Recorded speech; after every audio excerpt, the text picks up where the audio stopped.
Sorry ass DJ.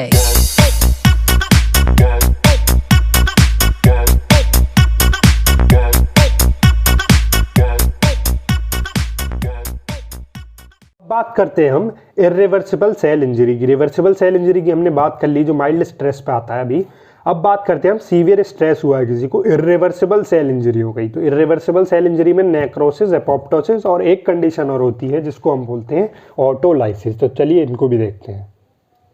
तो autolysis क्या होता है? Self digestion bye its own hydrolytic enzyme. जो सेल प्रेजेंट है, अगर मान के चले ये सेल हमारी प्रेजेंट है यहाँ पर, इसमें क्या हो रहा है कि यहाँ पर कुछ एबनॉर्मेलिटी आई, स्ट्रेस ज़्यादा हो गया। स्ट्रेस ज़्यादा हो गया तो यहाँ पर क्या हुआ, कुछ हाइड्रोलाइटिक एंजाइम होते हैं। हाइड्रोलाइटिक एंजाइम, हाइड्रो जैसे पता तो चल रहा है, ये क्या करेंगे, ये पानी से सबको तोड़ देंगे। हाइड्रोलाइटिक एंजाइम क्या करते हैं, लिबरेट किससे होते हैं, लाइजोसोम प्रेजेंट होते हैं, जिनको हम क्या बोलते हैं, सुसाइडल बैग भी बोलते हैं। लाइजोसोम से निकलते हैं हाइड्रोलाइटिक एंजाइम, वो क्या करेंगे, पानी यहाँ पर परफोरेंस मतलब छेद कर देंगे और उससे क्या होगा, यहाँ पर सेल जो है पूरा डिस्ट्रक्ट हो जाएगा। तो उसको हम बोलते हैं ऑटोलाइसिस। अब अगर हम बात करें नेक्रोसिस और अपोप्टोसिस, जो कि बहुत नाम आपने सुना होगा और ये बहुत इंपॉर्टेंट क्वेश्चन है, चाहे आप सेकंड ईयर में हो, चाहे आप पीजी की प्रिपरेशन कर रहे हो, ये ऐसे क्वेश्चन हैं जो पूछे जाते हैं, चाहे कोई सा भी एग्जाम हो। अब अगर हम बात करें नेक्रोसिस और एपोप्टोसिस की, तो इसको अगर आप सिंपल भाषा में समझें तो नेक्रोसिस क्या है, मर्डर, और एपोप्टोसिस क्या है, सुसाइड। तो नेक्रोसिस में क्या हो रहा है कि सेल मर्डर हो रहा है। वो कैसे हो रहा है कि लोकलाइज्ड एरिया जो है वो हमारा, उसका क्या होगी, सेल डेथ। वो सेल डेथ से क्या होगा, डिग्रेडेशन, और वो डिग्रेडेशन जो है वो इन्फ्लामेटरी रिएक्शन, मतलब इन्फ्लामेशन प्रेजेंट होगा मर्डर में। जबकि हमारा सुसाइड में, जो कि एपोप्टोसिस में, वहाँ पर हमारा प्रोग्राम सेल डेथ है, मतलब प्रोग्राम्ड है हमारा पहले ही। सुसाइड में क्या होता है, आदमी पहले ही प्रोग्राम कर लेता है कब कितने बजे लटकना है, तो वही है प्रोग्राम सेल डेथ, या जिसको बोलते हैं हम एपोप्टोसिस। यहाँ पे इन्फ्लामेशन प्रेजेंट तो नेक्रोसिस में, लेकिन एपोप्टोसिस में हमारी यहाँ पर कोई भी इन्फ्लामेशन प्रोसेस या इन्फ्लामेशन रिएक्शन प्रेजेंट नहीं होती है।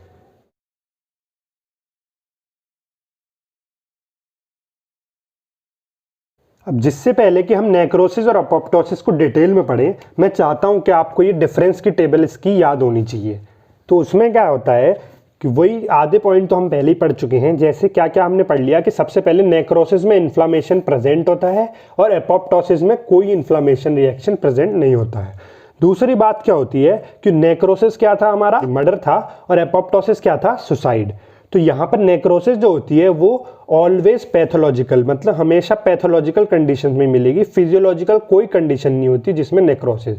ये क्लियर सी बात है कि जो मर्डर होगा हमारा वो हमेशा किसी न किसी लालच या वैसे उसमें ही होता है। आदमी खुद मर्डर नहीं करवाता अपना कभी, तो फिजियोलॉजिकल तो हो नहीं सकता, ऑलवेज पैथोलॉजिकल होता है। जबकि एपोप्टोसिस जो है, मतलब सुसाइड है, वो आदमी पैथोलॉजिकल, मतलब कभी कभी जैसे सुशांत सिंह का आपको पता ही है, और पैथोलॉजिकल या फिजियोलॉजिकल दोनों ही हो सकता है। अब हम देखते हैं क्या इसमें इफेक्ट्स ऑफ एडजेसेंट सेल्स, मतलब जो आसपास के सेल्स हैं। अब जो मर्डर हुआ है अगर कहीं मान लीजिए, तो वहाँ आसपास के लोगों में क्या हो जाती है, दहशत हो जाती है, तो वहाँ पर इफेक्ट होता है एडजेसेंट सेल का। जबकि जहाँ पे हमारा सुसाइड हुआ है, मतलब एपोप्टोसिस हुआ है, वहाँ के आसपास के बस जो घर हैं वो प्रेजेंट, मतलब उनको इफेक्ट होता है, या जो वो सेल है वो घर में कोई नहीं जाना चाहता, तो वो सिंगल सेल इफेक्ट होता है। अब नेक्रोसिस जो है वो, नेक्रोसिस क्या है, पैसिव इफेक्ट है। क्या मतलब पैसिव का मतलब कोई और करवाएगा, क्यों, क्योंकि पता ही है मर्डर तो कोई और ही करता है। और जबकि सुसाइड क्या होती है, वो एक्टिव, मतलब आदमी खुद ही करता है। अब नेक्रोसिस में क्या होता है कि सेल का साइज इंक्रीज हो जाता है। अभी देखा ही था कि हमारा सेल का साइज इंक्रीज हो रहा था, और अभी नेक्रोसिस डिटेल में पढ़ेंगे जब हमें पता चल जाएगा कि साइज इंक्रीज हो रहा है। जबकि एपोप्टोसिस में क्या हो रहा है कि सेल का साइज हो रहा है हमारा कम। अब एक और जो मेन पॉइंट जो मुझे लगता है कि आप सबको पता होना चाहिए, वो है प्लाज्मा मेम्ब्रेन का डिसरप्शन या उसका इंटैक्ट होना। तो होता क्या है कि नेक्रोसिस में प्लाज्मा मेम्ब्रेन जो है वो हो जाती है डिसरप्टेड, मतलब प्लाज्मा मेम्ब्रेन जो है हमारी वो टूट जाती है। जबकि एपोप्टोसिस में प्लाज्मा मेम्ब्रेन बिल्कुल इंटैक्ट रहती है। अब एक एक करके हम नेक्रोसिस और एपोप्टोसिस को डिटेल में देखते हैं। तो अब सबसे पहले बात करते हैं हम नेक्रोसिस की, या जिसको हम अपनी लैंग्वेज में बोल रहे हैं मर्डर। अब मर्डर में क्या हो रहा है कि localised area of cell death, localised area of cell death followed by degradation of tissues by hydrolytic enzyme. जो हाइड्रोलाइटिक एंजाइम है उसकी वजह से क्या हो रहा है, डिग्रेडेशन, और उससे क्या हो रही है, लोकलाइज्ड एरिया की सेल डेथ। अब ये क्या है, ऑलवेज एक्कम्पनीड विद इन्फ्लामेटरी रिएक्शन, अभी पढ़ाई है उस टेबल में। अब इसके कॉजेज क्या क्या होते हैं, तो इसके मेन 5 कॉजेज हैं। एक है हाइपोक्सिया, मतलब ऑक्सीजन की कमी हो गई। एक है फिजिकल एजेंट, मतलब कोई बाहर से एजेंट ऐसा आ गया। दूसरा माइक्रोबियल एक्टिविटी हो गई, इम्यूनोलॉजिकल कुछ एक्टिविटी हो गई, या केमिकल एजेंट कोई आके यहाँ पर हमारा नेक्रोसिस कॉज कर सकता है। अब इसके जो मैकेनिज्म हैं वो क्या क्या हैं, तो सबसे पहले यहाँ पर क्या होता है, डीनेचुरेशन ऑफ इंट्रासेलुलर प्रोटीन। जो हमारे यहाँ पर इंट्रासेलुलर प्रोटीन प्रेजेंट होते हैं उनका क्या हो जाता है, डीनेचुरेशन। और जो हमारा यहाँ पर एंजाइमेटिक डाइजेशन ऑफ सेल भी हो जाता है, मतलब जो एंजाइम्स निकलेंगे, अब ये हाइड्रोलाइटिक एंजाइम जो यहाँ पर निकल रहे हैं उनकी वजह से डिग्रेडेशन तो हो ही रहा है, तो यहाँ पर एंजाइमेटिक डाइजेशन ऑफ सेल भी हो रहा है। अब मॉर्फोलॉजी अगर इसकी हम पढ़ें कि साइटोप्लाज्म में क्या चेंज हो रहे हैं और न्यूक्लियस में क्या चेंज हो रहे हैं, तो वो हम क्लियरली हम देख सकते हैं। अगर हम एक सेल जिसका नेक्रोसिस हो चुका है या हो रहा है उसको हम अगर माइक्रोस्कोपिकली देखें तो साइटोप्लाज्म में हमें क्या क्या दिखेगा, तो साइटोप्लाज्मिक में हमें देखेगा कि यहाँ पर इयोसिनोफिल, मतलब जो इयोसिनोफिल होता है वो यहाँ पर इंक्रीज हो जाएगा, तो उस कंडीशन को हम क्या बोल देते हैं, इंक्रीज इयोसिनोफिलिया। और क्या होता है, साइटोप्लाज्मिक वैक्यूलेशन। और क्या हो रहा है, डिस्ट्रॉफिक कैल्सिफिकेशन, यहाँ पर कैल्सिफिकेशन मतलब कैल्शियम आके यहाँ पर डिपॉजिट हो गया। जबकि न्यूक्लियस में क्या चेंज होता है, यहाँ पर न्यूक्लियस में एंजाइम काम करता है न्यूक्लिएजेस। अब न्यूक्लिएजेस जो करता है वो क्या 3 कंडीशन करता है, एक होती है पिक्नोसिस, एक होती है कारियोपेरेक्सिस और एक होती है कारियोलाइसिस। अब तीनों कंडीशन का जैसे कि नाम से ही पता चल जाएगा, पिक्नोसिस में क्या हो रहा है कि न्यूक्लियस का अगर हम नॉर्मल साइज बनाएं तो अगर इतना नॉर्मल साइज था तो यहाँ पर पिक्नोसिस में साइज हो गया न्यूक्लियस का कम। कैरियोपेक्सिस, कैरियोपेक्सिस में हमें पता चल रहा है कैरियो का मतलब क्या हो गया हमारा न्यूक्लियस, और पेक्सिस का मतलब ये ग्रीक वर्ड है, इसका मतलब होता है टूट जाना। तो ये आपको दिख रहा होगा कि ये जो है इसमें बीच बीच में दरारें। तो कैरियोलाइसिस जैसा कि नाम से पता चल रहा है, कैरियो मतलब न्यूक्लियस और लाइसिस मतलब टूट जाना।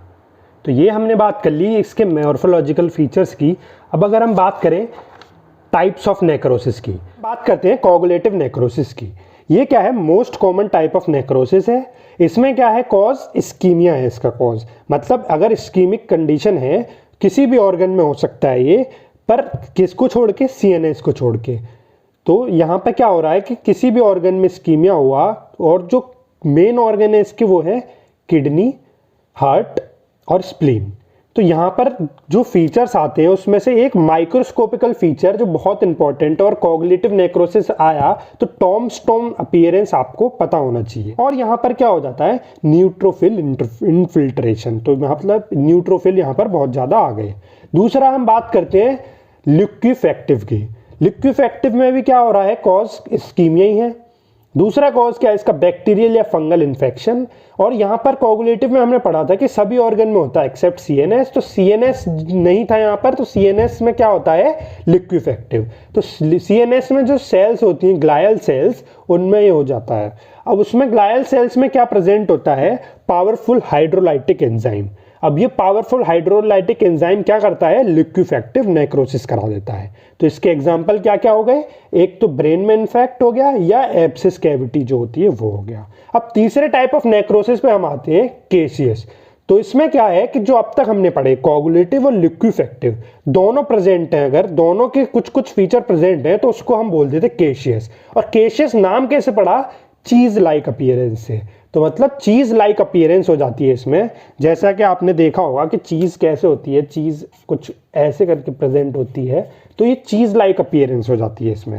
ये जो इसके एग्जाम्पल है वो क्या क्या है, ट्यूबरक्लोसिस। जब हम ट्यूबरक्लोसिस में देखते हैं तो ये केशियस नेक्रोसिस मिलता है। ये सिफिलिस कंडीशन है दूसरी, जो सेक्सुअल ट्रांसमिटेड डिजीज है सिफिलिस, उसमें प्रेजेंट होता है केशियस नेक्रोसिस।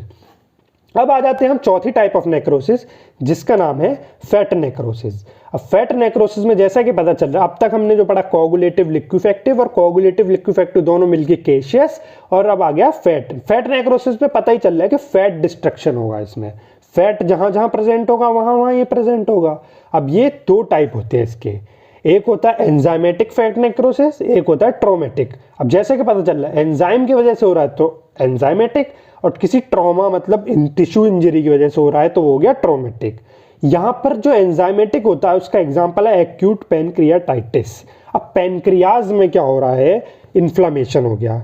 वो कैसा है, एक्यूट मतलब सडन ऑनसेट वाला जो पैनक्रियाटाइटिस है उसमें एक टर्म होता है फैट सपोनिफिकेशन। अब इस वर्ड को समझने के लिए आपको ये समझना पड़ेगा कि यहाँ पर ये क्या हो रहा है। होता क्या है, लिपिड और फैट का मतलब सेम ही है। लाइपेजेस जो है वो लिपिड पे एक्ट करके किसको चेंज कर दे, ट्राइग्लिसराइड में। अब ट्राइग्लिसराइड वो है वो फैटी एसिड में चेंज हो जाता है और फैटी एसिड कॉम्बाइन कर देता है कैल्शियम के साथ और ये देता है चॉक लाइक अपीयरेंस, जैसे चॉक होता है उसकी जैसी अपीयरेंस हो जाती है। और इसी प्रोसेस को हम बोलते हैं फैट सपोनिफिकेशन।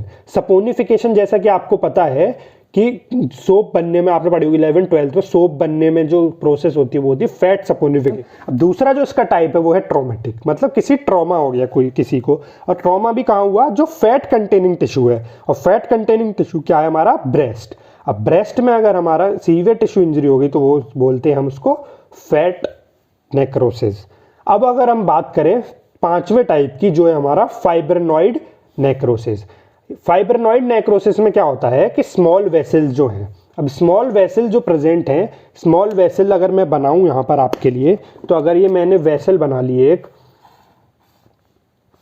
तो इसमें वेसल में आपको पता है कि यहाँ पे एंडोथीलियल सेल होती हैं। तो एंडोथीलियल अगर सेल इंजरी हो जाए यहाँ पर, तो एंडोथीलियल सेल इंजरी में क्या होता है, इम्यून कॉम्प्लेक्सेस फॉर्म हो जाते हैं। अब ये इम्यून कॉम्प्लेक्सेस जो है यहाँ पर फॉर्म होके ये क्या करा देते हैं, नेक्रोसिस। तो इससे क्या हो गया हमारा, पिंकिश अपीयरेंस आ गई। तो जहां आपको देख पा रहे होंगे आप कि पिंकिश अपीयरेंस हो रही है यहाँ पर, और ये क्यों हो रही है, क्योंकि fibrin like material vessel wall में यहाँ पर हमारा इकट्ठा हो गया है। तो इसीलिए इसको नाम दे दिया हमने, क्योंकि फैट में प्रेजेंट था यहाँ पर तो फैट नेक्रोसिस, और जब फाइब्रिन लाइक मटेरियल प्रेजेंट है तो इसको हमने नाम दे दिया फाइब्रिनॉइड। तो अगर एक बार पूरा रिवाइज करें तो कोगुलेटिव में क्या था, टॉमस्टोन अपीयरेंस मोस्ट कॉमन था, इस्कीमिया था सारे ऑर्गन्स में एक्सेप्ट सीएनएस, और सीएनएस जो था वो कहाँ था, लिक्विफेक्टिव में। लिक्विफेक्टिव के अलावा फिर आया केशियस। केशियस नाम का मतलब कोगुलेटिव और लिक्विफेक्टिव दोनों प्रेजेंट होते हैं, पर कोगुलेटिव थोड़ा ज्यादा प्रेजेंट होता है इसमें, और चीज लाइक अपीयरेंस होती है इसलिए नाम दे दिया केशियस। फिर आते हैं फैट में। फैट नेक्रोसिस कहाँ होता है, जहां पर फैट डिस्ट्रक्शन होगा, और फाइब्रिनॉइड जहां पर fibrin like material vessel wall में प्रेजेंट होगा। तो ये बात करी हमने नेक्रोसिस की।